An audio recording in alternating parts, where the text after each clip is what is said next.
भोलेनाथ पर चढ़ा हुआ जल पी सकते हैं क्या? कुछ लोग कहते हैं कि उस जल को पीने वाले को कुत्ते की योनि प्राप्त होती है। कृपया संशय का निवारण करें। देखो, यदि केवल भगवान शिव पर जल चढ़ाया या नैवेद्य अर्पण किया, उसको लेने का विधान नहीं है। लेकिन हमने पार्वती जी सहित यदि शिव की पूजा की, तब आप उसको ग्रहण प्रसाद को कर सकते हैं, निर्माल्य ले सकते हैं। कब? यदि शिव पार्वती युगल उपासना आपने की है, युगल पूजा की है, तब आप ले सकते हैं। यदि केवल शिव उपासना की है तो उसमें हमारा अधिकार नहीं। अगला प्रश्न लेते हैं। मेरी निकुंज दीक्षा हो चुकी है, क्या महावाणी जी को पढ़कर निकुंज की लीलाओं का चिंतन कर सकता हूँ? बिल्कुल कर सकते हैं, इसमें कोई दो राय नहीं। बाकी इतना मैं कहूँगा कि आप थोड़ा सा सिद्धांत सीख लें, समझ लें महापुरुषों से, क्योंकि महावाणी ग्रंथ ये सबसे ऊंचा ग्रंथ है। इससे ऊंचा ग्रंथ आज तक मैंने ना पढ़ा ना कभी सुना। निकुंज उपासना का सर्वोपरि ग्रंथ महावाणी, जिसमें जो लीलाएं लिखी हैं, उन लीलाओं का भले दीक्षा भी हो चुकी है, हर व्यक्ति को अधिकार नहीं। प्रिय प्रीतम की जो प्रेम की लीला है, यदि उन लीलाओं में आप काम वासना की कल्पना करने लग जाएंगे तो पतन हो सकता है आपका, आप दोषी बन सकते हैं। यदि आपके मन में राधा माधव के ऐश्वर्य के प्रति कोई शंका नहीं है और उनका दिव्य प्रेम है, वहाँ काम का प्रवेश नहीं, इस बात पर आपका पूर्ण विश्वास हो तो आप पढ़ सकते हैं। यदि थोड़ी भी कहीं काम की कल्पना करें या प्रिय प्रीतम की प्रेम की लीलाओं को पढ़ करके, उनका सैया विलास पढ़ करके कहीं आपके मन में विकार आते हों, तो फिर आप पाठ मत कीजिए, भले आपने दीक्षा ले रखी है। ये मैं कहना चाहूँगा, क्योंकि राधा माधव का जो प्रेम है, पहले तो हमको प्रेम का सिद्धांत समझना आवश्यक है। क्योंकि राधा कृष्ण में जो परस्पर प्रेम होता है, वो पति पत्नी जैसा नहीं होता। वो प्रेम में वासना का लेश भी नहीं है। निज सुख की तो वहाँ गंध तक नहीं होती, वासना का वहाँ प्रवेश नहीं। क्योंकि राधा रानी के राज्य में पुरुष प्रवेश वर्जित है, वहाँ सब सखे ही सखे होते हैं। पुरुष तो केवल परमात्मा श्री कृष्ण, पुरुष का प्रवेश नहीं। और कामदेव तो पुरुष है, इसलिए कामदेव वहां जा नहीं सकता। कहा ना कि काम वासना प्रबल अति बांधो सब संसार। इस काम वासना ने पूरे विश्व को अपने बस में कर रखा है, सबको बंधन में कर रखा है। तो कहा कि काम वासना प्रबल अति बांधो सब संसार, लेकिन यह तनिक नहीं जा सके कुंज महल के द्वार। तो काम वासना निकुंज महल के द्वार तक नहीं जा सकती, भीतर तो कहाँ जाएगी। तो इस बात का ध्यान रखें, वहाँ किसी का प्रवेश नहीं पुरुष का। कामदेव भी पुरुष है, इसलिए कामदेव का भी वहाँ प्रवेश नहीं है। काम भी निष्काम हो जाता है प्रिया प्रीतम के दर्शन करके। ऐसे वो दिव्य राधा रानी की दिव्य रसमयी प्रेममयी निष्काम वो क्रीड़ा है। तो उस क्रीड़ा के प्रति यदि आपके मन में थोड़ा भी कहीं वासना वाली बात आती हो, तो मैं हाथ जोड़ के कहता हूँ, आप मत चिंतन कीजिए। हाँ, यदि आपको इस बात पर पूर्ण विश्वास है, राधा माधव के ऐश्वर्य पर पूर्ण विश्वास श्रद्धा है और उनका वो दिव्य प्रेम है, वहाँ वासना का प्रवेश नहीं, इस बात पर यदि आपका पूर्ण विश्वास है, उसके बाद आप पढ़ सकते हैं। और पढ़ने के बाद यदि आपके मन पर प्रतिकूल असर न पड़े तो आप पाठ कर सकते हैं। ये तो संतों की चीज़ है, शुद्ध प्रेमियों की चीज़ है, निष्काम भक्तों की चीज़ है। ये बड़ा गुप्त रहस्य है और ये प्रेम की सर्वोपरि स्थिति है। बड़े बड़े संत ऋषि मुनि, सनकादिक ऋषि इसी लीला का चिंतन करते हैं, जो इतने निष्काम है कि विवाह नहीं कराया, बाल ब्रह्मचारी।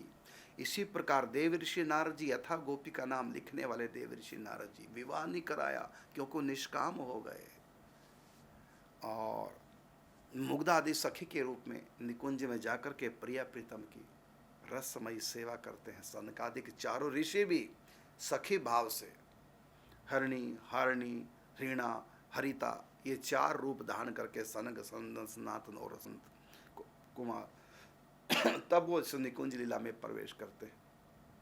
अर्जुन भी त्रिपुर महासुंदरी की कृपा से अर्जुनी बनकर के इस लीला में प्रवेश करते हैं। भगवान शिव भी एक दिन वो भोले भंडारी बनकर सुंदर नारी वृंदावन आ गए हैं। तो ये सखी भाव है जिसमें काम वासना का लेश नहीं, गंध तक नहीं। निज सुख वांछा तो वहां किसी में है ही नहीं, ना सखियों में, ना राधा रानी में, न ठाकुर जी में। वहां सांसारिक सुख की भूख नहीं, लेकिन हाँ परमात्मा प्रेम के भूखे हैं। Love is God and God is love. परमात्मा प्रेम स्वरूप है, वो रस स्वरूप है। वेद ने भी कहा ना, रसो वही सह। रस स्वरूप श्री कृष्ण परात्पर महाभाव रूपा राधा। तो परमात्मा प्रेम स्वरूप है, वहां वासना नहीं है। कहा ना, जहां राम तहां काम नहीं, जहां काम नहीं राम, तुलसी कबहू की रह सके रवि रजनी इकट्ठा। अंधेरा सूर्य के आगे नहीं टिक सकता, तो एक काम राधा रानी के यहाँ नहीं जा सकता।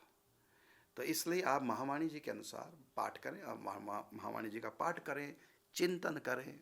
अच्छी बात है, करना चाहिए, बड़े बड़े संतों ने की है। लेकिन परहेज रखें इस बात का, यदि आपके मन में लीलाओं का चिंतन करते हुए, पाठ करते हुए विकार हावी होता हो, तो कभी ना करें पाठ। बस जाप करें। भागवत जी की लीलाओं का पाठ कर सकते हैं। यद्यपि आपके पास अधिकार तो है, निकुंज की दीक्षा होगी, आप कर सकते हैं, लेकिन पहले थोड़ा सा सीख लें, समझ लें संतों से, महापुरुषों से। जहाँ भी आपने निकुंज दीक्षा ली है वहीं जाकर समझ लें। महावाणी जी का पाठ करने से पहले तो उसका जो अंतिम अध्याय है सिद्धांत सुख, पहले उसको समझ लो। दुनिया का एकमात्र विचित्र ग्रंथ है जिसका पाठ पहले लास्ट वाला अध्याय किया जाता है। यद्यपि पहला सुमेर अध्याय है जिसको सुख बोलते हैं हमारे यहाँ, पहला सुख है सेवा सुख महावाणी जी का, और दूसरा सुख है उत्साह सुख, तीसरा सुख है सूरत सुख, चौथा सुख है सहज सुख, और पांचवा सुख है सिद्धांत सुख। तो प्रथम सुख है सेवा सुख। पाठ तो वैसे प्रथम से शुरू करते, नियम तो ये सब ग्रंथों का है, प्रारंभ से शुरू करते, लेकिन ये महावाणी ग्रंथ ऐसा नहीं। पहले पांचवा जो सुख है सिद्धांत सुख, उसको समझो, उसका पाठ करो, उसमें देखो क्या लिखा हुआ है, महापुरुषों से समझो, और उसके बाद फिर प्रारंभ से शुरू करो। तो महावाणी में क्या है, प्रिया प्रीतम की सखियां किस प्रकार सेवा करती हैं रसमयी, और सखी भाव क्या है, ये प्रथम सुख में दिग्दर्शन कराया गया। दूसरे में वृंदावन का स्वरूप क्या है ये बताया गया, और चौथे में जिसको कहते हैं सुर सुख, वो प्रेम तत्व क्या ये बताया गया। सहज सुख, प्रिया प्रीतम प्रेम, उनके मुख से शब्दों के रूप में जो प्रकट होता है, हृदय उद्गार प्रेम के। और ये प्रेम क्या है, राधा कृष्ण क्या है, ये वृंदावन क्या है, ये प्रेम तत्व क्या है, रस तत्व क्या है, ये पूरा बता रखा है पंचम सुख में, सिद्धांत सुख में। इसलिए आप कर सकते हैं, क्योंकि आपने निकुंज दीक्षा ली है, आपका अधिकार है, लेकिन थोड़ा सा समझ लें पहले, समझ कर ही उसके बाद फिर आप। अब देखो, स्कूल में आप दाखिल हो गए हैं किसी भी क्लास में, तो किताबें तो आपको मिल गई, लेकिन किताबें भी तो पढ़ाने वाला टीचर चाहिए, अध्यापक चाहिए, डायरेक्ट थोड़ी। इसी प्रकार महावाणी के जो रसिक संत हैं, प्रथम रसिक जन सेव, पहले रसिकों का संग करो, और उसके बाद फिर कहा ना कि संग बिना रंग चढ़त कबहू नहीं, चाहे अर्थ करो दिन रात। इसलिए आपके मन में जो भाव जगा कि मैं भी महावाणी जी का पाठ करूं, बहुत अच्छी बात है, लेकिन पहले महापुरुषों से सीख लें। और ये तत्व सिद्धांत सुख में, नहीं तो निकुंज रस धारा के नाम से इस दास की तरफ से भी 8 दिन की कथा हुई है, वो सिद्धांत सुख पर ही है, उसका नाम है निकुंज रस धारा।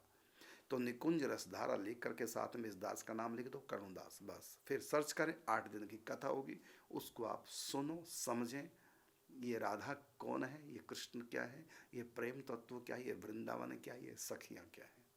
इन सब को समझे बिना आप चिंतन न करें तो अच्छा रहेगा।